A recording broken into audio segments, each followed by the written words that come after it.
Hello ସାଙ୍ଗମାନେ, ଜୟ ଜଗନ୍ନାଥ। ଆଜି ଗୋଟେ ନୂଆ ଭିଡ଼ିଓଟେ ଅପଲୋଡ଼ ହେଇଛି।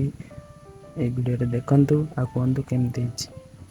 ସକାଳୁ ଉଠି ଗାଧେଇ ପାଧେଇ ଚା ଆଣିଥିଲା ସାଙ୍ଗଟିଏ, ତା ଦେହରେ ପକେଇ ପତାଞ୍ଜଳି ବିସ୍କୁଟ୍ ଖାଇଦେଇ ମୋର ଫାଷ୍ଟ ବ୍ଲଗ୍ଟି ଅପଲୋଡ଼ କଲି।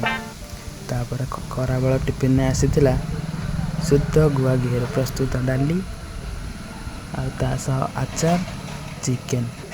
ଦେଖନ୍ତୁ ଡାଲିଟି କିଭଳି ହେଇଛି। Chicken 4 piece. ତାପରେ ଜୋରେ ବର୍ଷା ହେଉଥିଲା, ପାଗଟା ପୁରା ଥଣ୍ଡା ଥିଲା ତ ମୁଁ ଘୋରି ଘାରି ହେଇ ଶୋଇପଡ଼େ।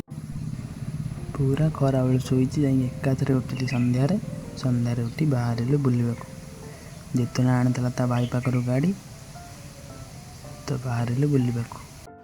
ସାଙ୍ଗମାନେ ଆମେ ଯାଉଛୁ ପାରାଦ୍ୱୀପ।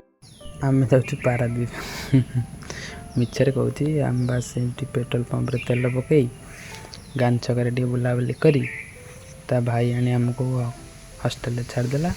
ତାପରେ ସନ୍ଧ୍ୟାବେଳେ ଟିକେ ଛତୁଆ ଖାଇ ସାଇଡ଼ ମେସ୍ରେ ବିଶ୍ୱକର୍ମା ପୂଜା ହେଇଥିଲା, ସେଠି ତାଙ୍କର ଭସାଣି କରିଥିଲେ।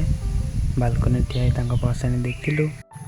ଆଉ ଭସାଣିରେ ଛୁଆଙ୍କୁ ଦେଖିବ ପୁରା ଯେମିତି ମଧୁଆଙ୍କ ପାଖରେ ଡ୍ୟାନ୍ସ। ତାପରେ ରୁମ୍। ତୁ ତ ଜିମ୍ ଯାଉଛୁ, ଚାଲୁ ଯିବା। ହଉ ଚାଲ।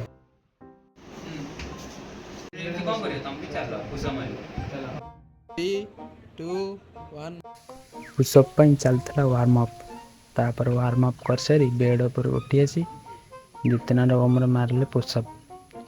ଭିଡ଼ିଓଟା ଟିକେ ସ୍ପିଡ଼ ସ୍ଲୋ ଏମିତି ଟିକେ କରିଦେଇଛି, ଭିଡ଼ିଓ ଟିକେ ଭଲସେ ହେଇନଥିଲା। ତାପରେ ନନାର ମୋର ମାରିଲୁ ପୁଷଅପ୍। ଆମେ 2 ଜଣ ମାରିସାରି ତାପରେ ନନାର ମୋର ସର୍ଟସ୍ ଦେଖୁଥିଲୁ। ସର୍ଟସ୍ ଦେଖିଲା ବେଳେ ପଳେଇ ଆସିଲା ଗୋଟେ 1 ହ୍ୟାଣ୍ଡ ପୁଷଅପ୍। ଆଉ ତାକୁ ଦେଖି ନନା କ'ଣ କହୁଛି ଶୁଣନ୍ତୁ।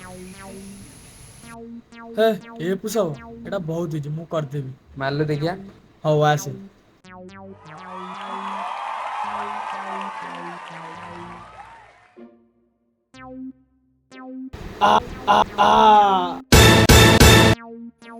ଆରେ ନନା, କ'ଣ ହେଲା ଇଏ? କଣ ହେଲା? ଉଠ ବସ। ନୁହଁ କାମ କରୁନି। କ'ଣ ହେଲା? ହାରିଗଲି ଆଜ୍ଞା, କେବଳ ଏ ହାତ ପାଇଁ। ହାତ ମତେ ସପୋର୍ଟ କଲାନି ବୋଲି ନାକଟା ହିଁ ମାଡ଼ ହେଇଯାଇଛି। ସୋସିଆଲ ମିଡ଼ିଆରେ ଭିଡ଼ିଓ ଦେଖି କେବେ ଘରେ କରିବାକୁ ଚେଷ୍ଟା କରିବେନି, ନହେଲେ ଆରି ଭଳି ଅବସ୍ଥା ହେବ। ନନା ଉଡ଼ୁଆ। ମାନେ ସୋସିଆଲ ମିଡ଼ିଆରେ ଭିଡ଼ିଓ ଦେଖି କେବେ ଏମିତି ଟ୍ରାଏ କରିବେ ନାହିଁ, ନହେଲେ ମୋ ଭଳି ଅବସ୍ଥା ହେବ। ଠିକ୍ ଅଛି, ଏ ଖବର ମୁଁ ସମସ୍ତଙ୍କ ପାଖରେ ପହଞ୍ଚାଇ ଦେଉଛି। ତୁ ଏବେ ରେଷ୍ଟ କର। ଭିଡ଼ିଓଟି ଶେଷ ପର୍ଯ୍ୟନ୍ତ ଦେଖିଥିବାରୁ ଧନ୍ୟବାଦ। ଭିଡ଼ିଓଟି ଭଲ ଲାଗିଲେ ଲାଇକ୍, କମେଣ୍ଟ, ସେୟାର, ସବସ୍କ୍ରାଇବ୍ କରିବାକୁ ଭୁଲିବେନି।